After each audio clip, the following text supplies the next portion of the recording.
Hey everybody, Nick here, and today I got a disassembly and maintenance video for you on this little guy right here. This is the the Civivi Knives Baby Banter, which... Alrighty, so this is a smaller version of the Banter knife, it was actually by Ben Peterson, who is a... formerly of the Blade HQ from the Knife Banter series, but is now struck off on his own, so to speak, and is selling a variety of pieces. The Wee Banter being his first design, the Baby Banter being his, well, okay, his first release design. I don't know how long the guy's been drawing, but it is his first major release, this being his second.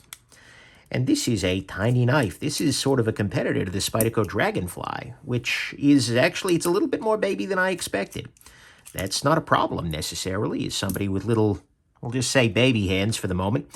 But yeah, that's the thing. Okay. Wow, no surprises. In a Civivi?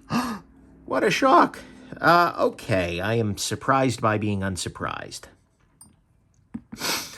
What we see here is very straightforward. Oh, interesting. So this little back bit stuck on the back spacer there. There's no harm in it staying there, but I can also just replace it on the other side there. Yeah. No problems. Let me grab a little cleaning cloth here. Put some rubbing alcohol on it. And if you're curious, by the way, about this or any of the other tools I'm using, go ahead and check out nickshabazz.com/tools. See a full list of all the tools that I use, as well as a link to a video that I have made about them. But anyways, it's freaking rubbing alcohol. If you can't find rubbing alcohol, either it's May of 2020 or you're not looking hard enough. So let's go on ahead. Yes, you might be watching this video back in time. That's what I have proposed to you here. So let's go on ahead and clean off the bearings here. Just getting any factory lubrication out of there and kind of running them back and forth to make sure there's no gunk stuck in there, breaking down any grease. Yeah, we can see there's a little bit of grease in these. So this might run a little bit better when I'm done. What we see here is very simple construction. Ceramic detent ball, steel liners. Nice. Yeah, just nice. Really nothing to complain about here, except the fact that I've used way too damn much lubricant. Let's try and suck. You know what? Screw it. I'm going to just transfer some down here. I'm going to over-lubricate freaking Exxon Shabazz over here. Either way, I've put a lot of lubricant down here, but that's okay. That should suffice. That should suffice. Freaking OPEC is cackling over there like, yes, yes. Anyways, I digress. So I'll go ahead and drop this bearing down here. And then I will drop this blade onto here. I have no reason to believe that OPEC has a strong interest in my overuse of nano oil, but who the heck knows?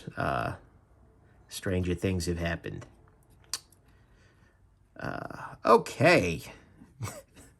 How many people are Googling OPEC right now? Hopefully not too many. Anyways, let's go on ahead and put this guy the rest of the way back together. There are no missing parts here, which is always a joy. And the weird thing about this guy is that the screw part is this. But one thing that's worth noting, if I zoom in a little bit on this screw, you will see that there is a little cutout in the side of this screw here. And that little cutout goes onto this little nubbin right here. And so you want to make sure that the nubbin cutout interface is done properly. And so what I'm going to do is I'm actually going to press the pivot down with my index finger here on this side.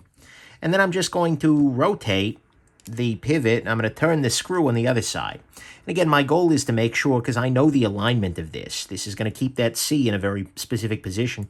But as I'm doing this, I just want to make sure that I do get that pivot fully seated down in there as I'm doing this. I'll zoom you back out here. I have... Okay, now see, that's me screwing up. This C should be facing that direction. So what I'm going to go ahead and do is rotate it back the other way. Then I'm actually going to just try and press down a little bit.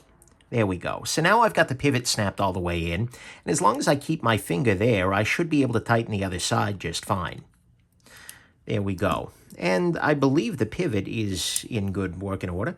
Now all I need to do is get these two other screws in here. This is, by the way, uniformly T8, which is a joy. Did I not put thread locker on there? I really didn't. Damn, I'm good. People. First I'm making obscure oil cartel jokes. Now I'm... Yeah, it's better reviewer time. For you all. Unfortunately, no such luck for me.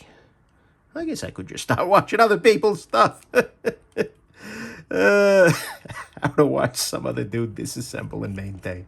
I'll just get into reaction videos. Just be like, that was smarter than I am. All right, so now I'm going to go on ahead and I'm just going to rotate this back out of the way here. And hopefully I'll be able to get this screw out. When I do, I will come over here. I will take it. I will dab a little thread locker on there. The thread locker will just help to make sure that the pivot doesn't come out. And then I will show you one more time, for purely educational reasons. This was all pre-planned long ahead of time. I will show you one more time how this process works. Okay, I'm going to go ahead and just let it... I'm not in position yet. And come on. Position yourself. There we go. So now we're popped in. I just felt it pop. Now I can just tighten this the rest of the way here. And we are roughly good to go. I think the pivot is too tight at the moment. The reason I say that is that the blade is actually slightly over to one side here. It's over toward the lock side, which tends to indicate that the pivot is too tight. So I'm going to loosen the pivot up slightly. And now we are dead centered. Let's see if there's blade play. There is blade play. Okay. I'm going to tighten this up slightly. No blade play. Centering is very slightly off. So to address that, what I'm going to do is I'm going to go on ahead and just unscrew these two back pieces. That should let any tension out of the system. And I'll retighten them now. And we are roughly centered. Maybe slightly lock side, but close enough that I don't care. And the action is good to go. Actually, the action is markedly better. And we are all set. We have finished our disassembly of the Baby Banter here. I hope that's been interesting and informative for you. And most of all, I hope that you have yourselves an absolutely wonderful rest of your day. Bye now.